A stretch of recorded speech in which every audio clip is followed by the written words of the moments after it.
Buen día, mi nombre es Miguel Ángel, soy estudiante de Ingeniería de Software, tercer semestre de la Universidad Manuel Beltrán. El día de hoy voy a explicar una aplicación que realicé en ActionScript 3 de Flash.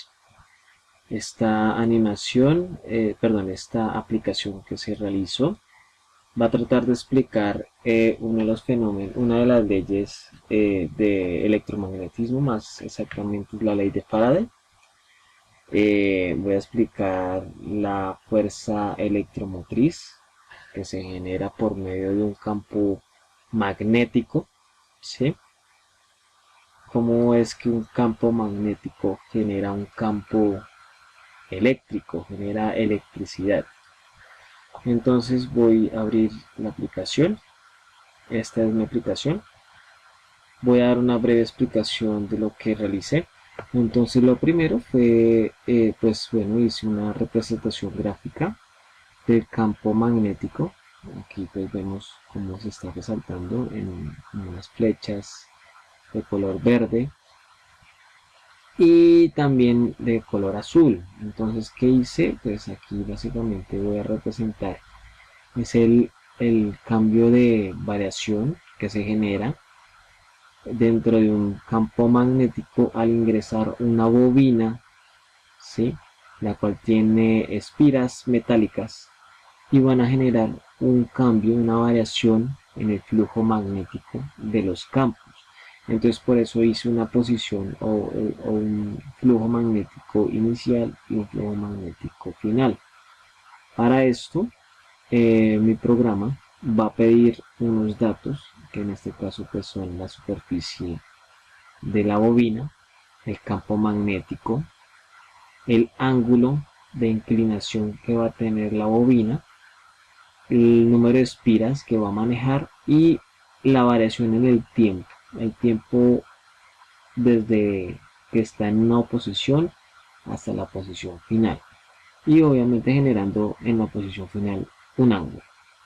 Después de esto, teniendo estos datos, el programa va a hallar el flujo de cada uno, de cada una de los campos magnéticos.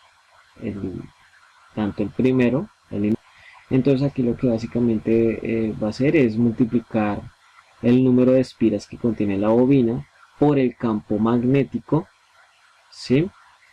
Por la superficie de la bobina. Esto multiplicado por el coseno del ángulo que está generando.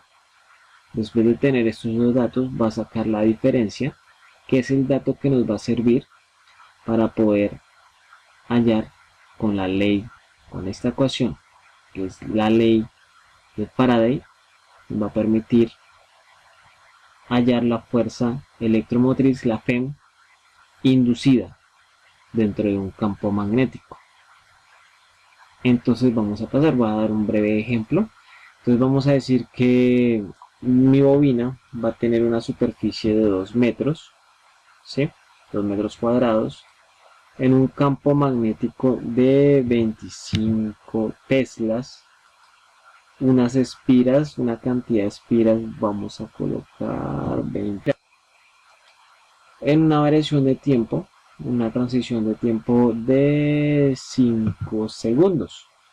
Ahora el ángulo, aquí en mi aplicación, coloqué dos botones los cuales van a ser interactivos, van a dar movimiento a la bobina, le van a dar cierto grado de ángulo. Entonces aquí lo que hacemos es que cuando oprimimos el más, nos va a ingresar el grado con respecto a la bobina, ¿sí? Entonces vamos a colocar aquí 16 grados, que es el ángulo que está formando acá, ¿sí? Con las líneas de campo con respecto a la punta que está en la parte superior, ¿sí? Eso sería por mi ángulo y ese sería mi ángulo inicial. Mi ángulo final y vamos a dejarlo en 1. Vamos a darle en 1. Entonces, una vez que tengamos estos datos, vamos a oprimir el botón para accionar nuestra aplicación. Damos clic y automáticamente nos va a arrojar los resultados. Entonces nos dice que el flujo magnético de la primera posición es de 961.26. Este sería la flujo magnético.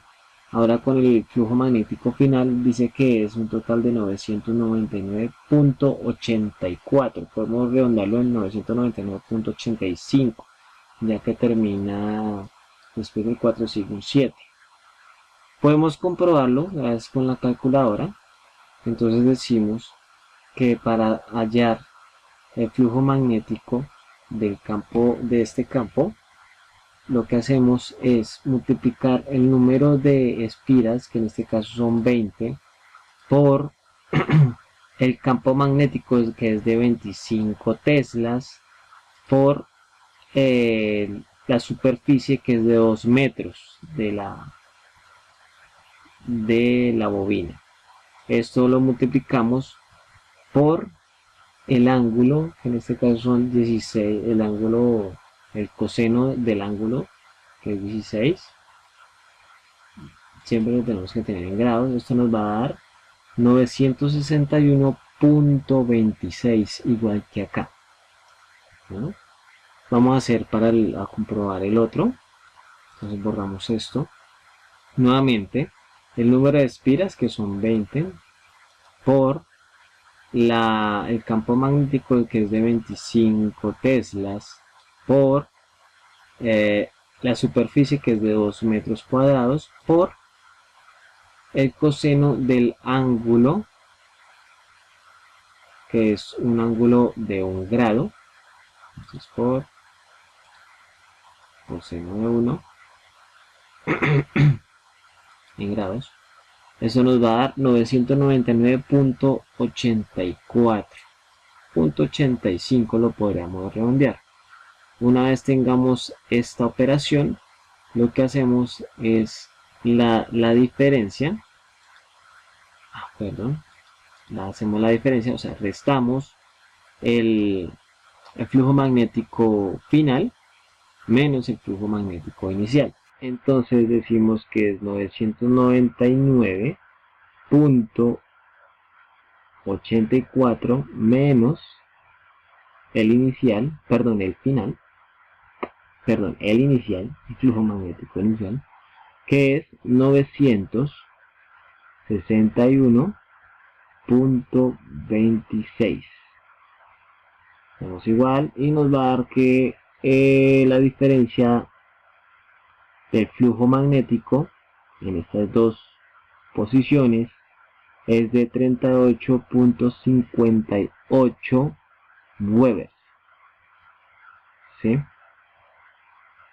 Que es la unidad en la cual vamos a medir el flujo magnético.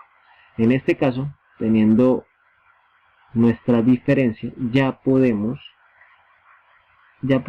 hallar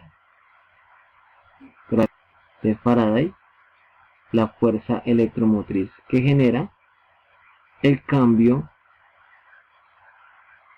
en el campo magnético, ¿sí?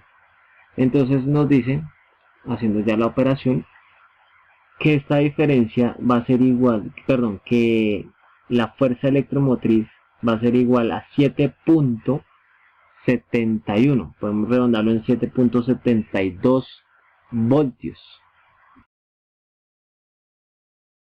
Entonces me dice que es 38.5859, ¿sí? Esto lo dividimos por 5 y nos va a dar que el voltaje de la fuerza electromotriz que genera la fluctuación o el cambio en el campo magnético gracias a la bobina es de un total de 7.71 voltios, 7.72 lo podríamos redondear, 7.72 voltios es lo que generaría este cambio. De esta forma podemos decir que, pues basándonos en la ley de Faraday, de que gracias a un campo magnético podemos llegar a conseguir electricidad, al igual que como con la ley de Ampere, viceversa, podemos gracias a un campo eléctrico generar magnetismo, ¿sí? Ahí es donde nos damos cuenta que van unidas tanto la electricidad como el magnetismo, por eso existe el electromagnetismo, valga la redundancia. Eso sería todo. Muchísimas gracias por su atención, muy buena la actividad, me gustó muchísimo. Espero que les haya gustado, quedo atento a comentarios. Muchas gracias, hasta luego.